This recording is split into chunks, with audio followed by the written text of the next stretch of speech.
No one expected anything from the Omega sitting at the far end of the long glass table. Eli Park kept his back straight, his hands folded neatly on his lap, even as quiet laughter drifted around the room. He had heard that kind of laughter before, soft, careless, sharp in ways that left marks you couldn't see. It was the sound people made when they had already decided you didn't belong. Across from him sat executives in dark suits. At the head of the table was Jackson Reed, the Alpha CEO, calm and unreadable, his eyes fixed on the tablet in front of him. Beside him leaned Noah Blake, another Alpha, relaxed but observant, as if he noticed everything even when he smiled. Eli's resume lay open on the screen behind him. Single Omega. One child, Victor Kane said with a small laugh, tapping his pen. This position requires pressure. Long hours. Focus. Are you sure you're not in the wrong room? A few people chuckled. Eli didn't answer right away. He took a slow breath. He thought of his son, Liam, eating breakfast that morning and telling him, "Do your best, Daddy."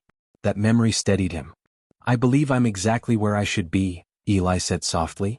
Victor raised an eyebrow. "Then answer this," he said, turning the screen. "Our company lost 3 major partners last night. Stocks are falling. We've tried every solution.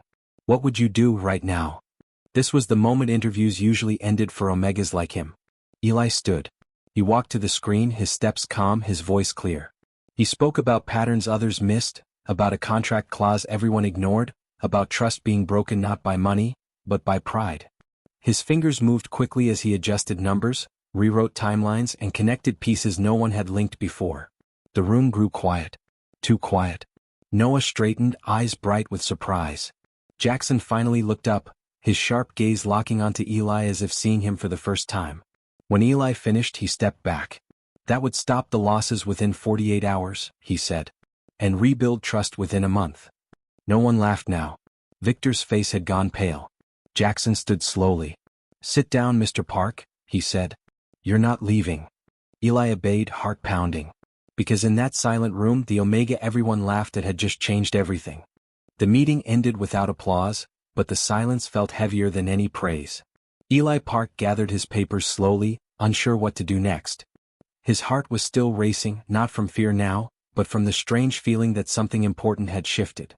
He could sense it in the room, in the way no one met his eyes, in the way the air itself seemed to wait. Jackson Reed remained standing. The Alpha CEO's face showed nothing, but his eyes stayed on Eli, sharp and thoughtful. Jackson was not a man who spoke quickly or trusted easily. He believed people revealed their truth when they were under pressure. And Eli Park had not broken. "You said trust was the problem," Jackson finally said. His voice was calm, low, and steady. "Explain that." Eli swallowed, then nodded. The partners felt ignored. They weren't losing money at first. They were losing respect. When that happened, they left. Jackson studied him for a long moment. Then he gave a short nod, as if confirming something only he could see. Noah Blake leaned forward with a grin. "You didn't panic," he said. "Most people do. Especially when they're being laughed at." Eli's fingers tightened around his folder. "I've learned not to panic," he replied. "I don't have the time." Noah's smile softened. He understood what that meant. A single dad didn't get the luxury of falling apart. Outside the room, whispers followed Eli as he walked down the hall. Some voices were curious now. Others sounded unsure. The laughter from earlier was gone, replaced by confusion. "Mr. Park," Jackson called. Eli turned. "You start today," Jackson said. "Temporary position. We'll see how you work." It wasn't warm. It wasn't kind. But it was an opening. Noah clapped his hands lightly. "Welcome to the company," he said. "Ignore Victor. He barks when he feels small." Eli allowed himself a small smile. As he stepped into his new office, Eli felt something unfamiliar settle in his chest. Not fear. Not hope exactly. Attention. From that moment on, the silent Alpha was watching him. And the warm Alpha was standing close. And Eli didn't know it yet, but this was only the beginning. Eli's first week at the company passed quietly but not peacefully. From the moment he sat at his desk, he could feel eyes on him. Conversation stopped when he walked by. When he spoke in meetings, some people listened too closely, while others looked away as if his words didn't matter. The laughter from the interview was gone, but something colder had replaced it. Whispers. "He's just an Omega," someone murmured near the copier. "A single dad? He won't last," another voice said. Eli pretended not to hear. He had learned long ago that listening too closely to cruel words only made them heavier. Instead he focused on his work. He arrived early, left late, and checked every detail twice. When problems came, he solved them quietly and moved on. Still, the whispers followed. Victor Kane made sure of that. Victor smiled when others were around, but when he passed Eli's desk, his eyes turned sharp. "Careful," he said one afternoon, voice low. "People don't like surprises. Especially Omegas who think they're special." Eli looked up calmly. "I'm just doing my job." Victor chuckled. "That's what scares them." Later that day, Eli stayed late to finish a report. As he packed his bag, Noah Blake stopped by his desk with 2 cups of tea. "You're working too hard," Noah said, handing one to him. "That's how people burn out." Eli hesitated, then accepted it. "I can't afford to fail." Noah didn't ask why. He just nodded. "You're not alone here," he said gently. Across the office, behind a glass wall, Jackson Reed watched them. He didn't interrupt. He didn't speak. But he noticed how Eli kept his shoulders straight even when tired, how he never complained, how the room seemed calmer when Eli was present. Jackson trusted patterns. And Eli Park was becoming one. The next morning, a mistake appeared in a file Eli had worked on. One he knew he hadn't made. The numbers were wrong. The tone was careless. Eli's chest tightened. Around him, the whispers grew louder. Victor smiled from across the room. And for the first time since being hired, Eli realized this place might not just test his skills, but his heart too. The meeting room felt colder than usual. Eli stood near the table while a large screen showed the report with the wrong numbers. The mistakes were clear, bold, and impossible to ignore. Each one felt like a stone placed on his chest. "This report was submitted under your name," Victor Kane said smoothly, folding his arms. "Care to explain?" Eli's throat tightened. He looked at the screen again, hoping, almost praying, that he was wrong. But he wasn't. Someone had changed it after he finished. "I didn't write this version," Eli said calmly. "The numbers were correct when I submitted it." A few people exchanged looks. Victor sighed as if disappointed. "That sounds like an excuse." The room filled with quiet tension. Eli felt that old fear creep in, the same fear he'd felt years ago when promises were broken and support disappeared overnight. Back then, he had been left alone with a baby and no one willing to listen. Jackson Reed sat at the head of the table, silent, watching. Noah Blake frowned. "Eli isn't careless," he said. "I've seen his work." Victor turned to him with a polite smile. "Feelings don't change facts." Eli clenched his hands. He wanted to shout. He wanted to defend himself harder. But he knew panic would only make things worse. "Please," Eli said quietly, "check the system logs." Victor's smile faltered for just a second. Jackson's eyes sharpened. "Do it," he said. Minutes passed as the data appeared on the screen. Time stamps. Usernames. Changes made late at night, after Eli had already gone home to his son. The room went still. The edits hadn't come from Eli's account. Noah exhaled slowly. So he was set up. Victor opened his mouth, then closed it again. Maybe it was a system error. "Enough," Jackson said, standing. His voice wasn't loud, but it carried weight. "This meeting is over." Eli felt his knees weaken, relief crashing over him all at once. But beneath it was pain. The betrayal still hurt, even if it failed. As people filed out, Noah stayed beside Eli. "You did nothing wrong," he said softly. Jackson paused at the door and looked back. "You handled that well," he told Eli. "Better than most." Eli nodded, though his heart was heavy. Because being proven innocent didn't erase the fact that someone had tried to destroy him. And this was only the beginning. The truth moved faster than Eli expected. By the next morning, people were talking, but not in whispers this time. Screens showed corrected files. Emails clarified the mistake. The system logs had been shared with the department heads. Quietly and clearly, Eli's name was cleared. Eli sat at his desk, reading the same message twice just to be sure. His shoulders finally lowered, as if he had been carrying a heavy bag for too long and had just set it down. Across the room, Victor Kane avoided his eyes. Noah Blake stopped by first. "Looks like the truth did its job," he said, leaning against the desk. His smile was gentle, proud. "I told you, you're not alone here." "Thank you," Eli replied. The words felt small compared to what Noah had done, but they were honest. Later that day, Jackson Reed called Eli into his office. The room was quiet and neat, just like the Alpha CEO himself. Jackson didn't sit behind his desk. He stood near the window, looking out at the city as if choosing his words carefully. "I don't like mistakes," Jackson said at last. And I don't like unfairness. Eli waited. You were targeted, Jackson continued. And you stayed calm. You trusted facts instead of fear. That tells me a lot. Eli nodded slowly. I've learned that anger doesn't protect you, he said. Only truth does. Jackson turned and looked at him directly. From now on your work reports come straight to me, he said. No middle hands. It wasn't an apology, but it was protection. As Eli left the office, something warm spread through his chest. Not victory. Not pride. Trust. That afternoon, Victor was officially warned. His authority was reduced. People watched as he packed files into a smaller office. No one laughed. No one defended him. Eli didn't feel happy about it. Instead, he felt tired. When he got home that evening, his son Liam ran into his arms. Did today go good? Liam asked. Eli smiled for real this time. Yes, he said. It really did. As he tucked Liam into bed, Eli realized something important had changed. The company was no longer just a place where he worked. It was becoming a place where he might finally belong. For the first time in a long while, Eli stopped waiting for the ground to disappear beneath his feet. The days after the incident felt different. People greeted him in the mornings.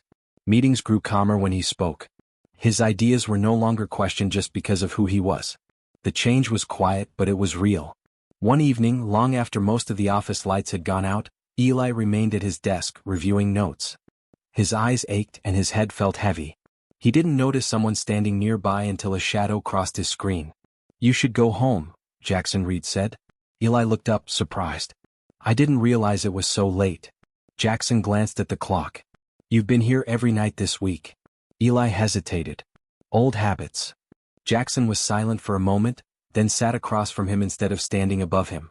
I used to stay late too, he said. I thought working harder would stop people from leaving. Eli looked at him, startled by the honesty. I trusted the wrong partners, Jackson continued. They betrayed the company, and me.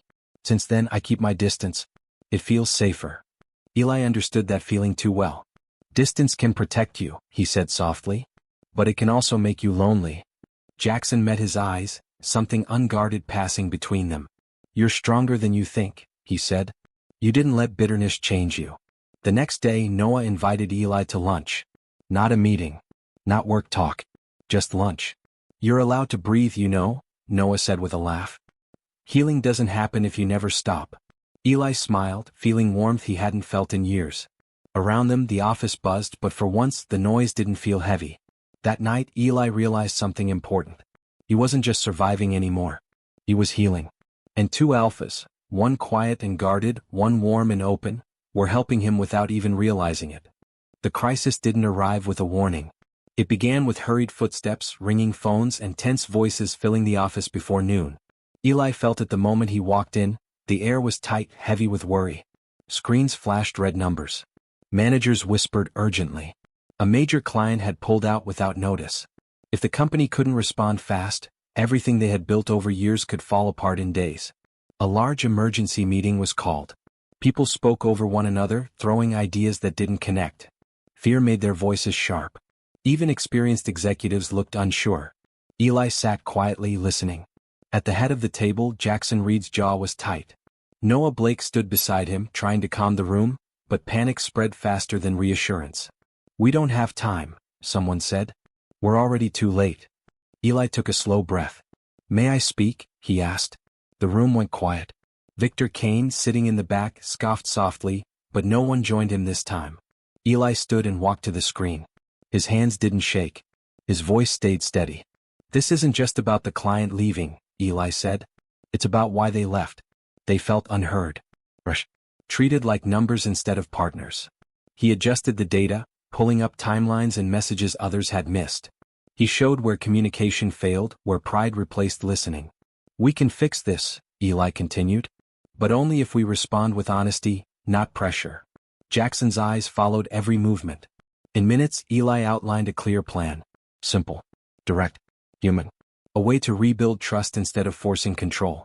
When he finished, the room was silent again, but this time it wasn't tense. Was amazed. That could work, Noah said slowly. Jackson nodded once. No, he said. It will work. Orders were given. The plan moved fast. Calls were made.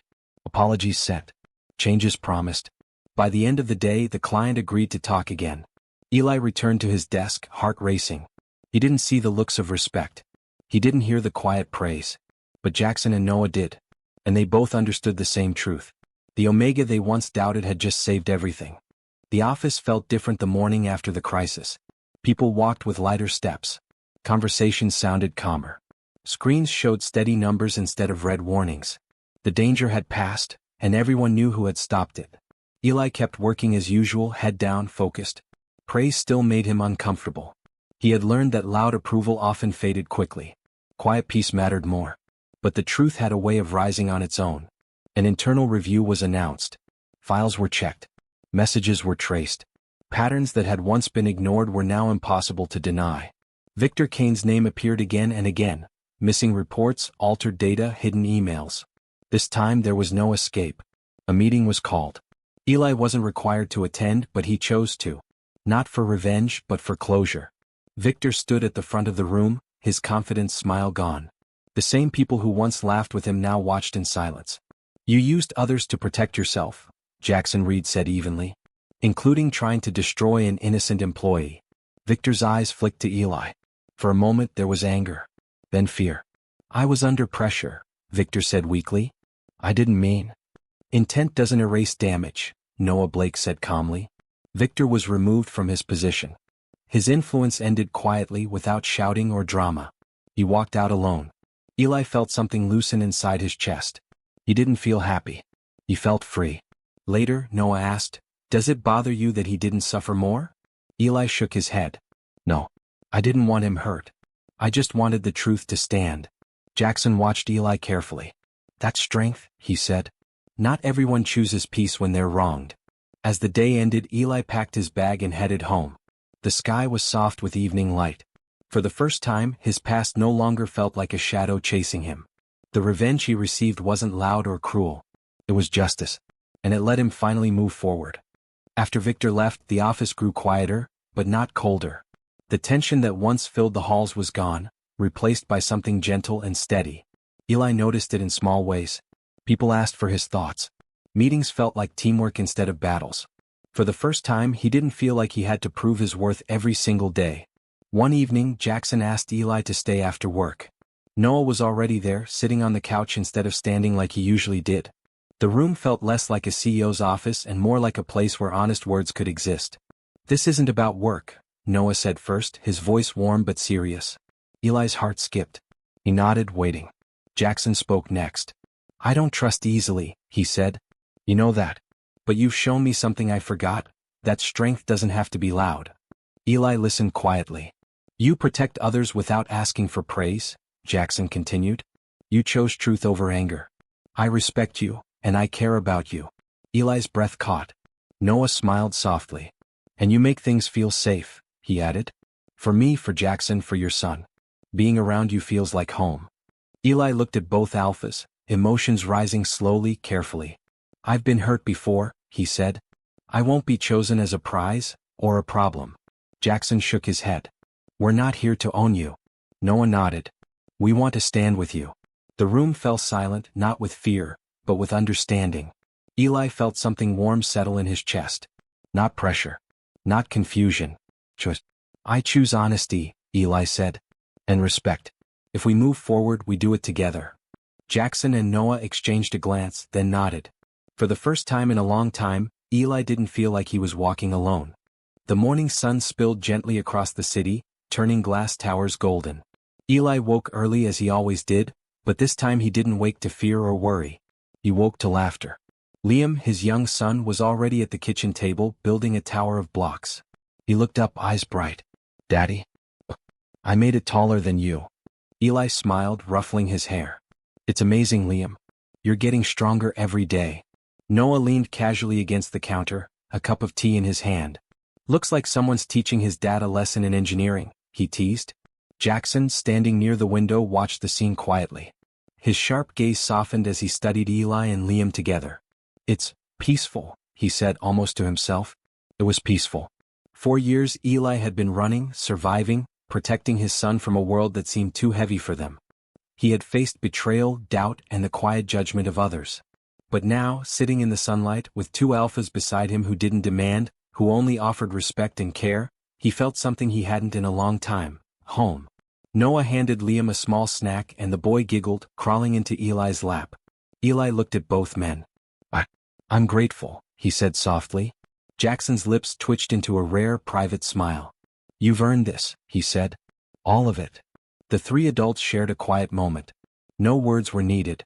The room was filled with warmth, understanding, and a bond that had been built through trials, trust, and truth.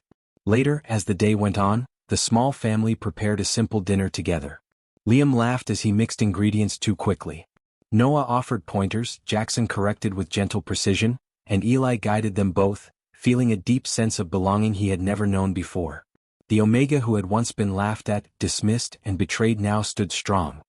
He had healed, fought for justice without cruelty, and chosen a family of his own making. And in that home, surrounded by warmth, laughter, and respect, Eli knew that he and his son would never be alone again. Because love didn't always roar. Sometimes, it simply held you steady, and that was more powerful than anything else.